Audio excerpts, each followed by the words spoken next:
So picture this. It's the end of the month. You open your banking app, maybe with one eye closed, which honestly is a very specific kind of dread that I think we've all experienced. And you scroll through your transactions, and everything looks fine. Like you paid rent, you bought groceries, you didn't go crazy.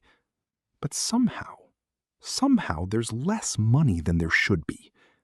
And sitting right there in the middle of your transaction history, recurring, completely unquestioned, is this $500-ish chunk that just quietly vanishes every single month. Could be subscriptions. Could be a car payment on a car that's more status than sense. Could be a habit that crept up on you so slowly you never noticed it became expensive. My name is Nick, and I spend a probably unhealthy amount of time thinking about money.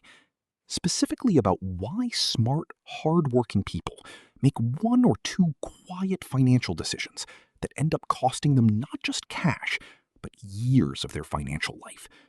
And that's actually what I want to talk about today. Because this $500 thing, it's not just about the $500. Here's what most people don't realize. And this is the part that kind of stopped me cold when I first worked it out.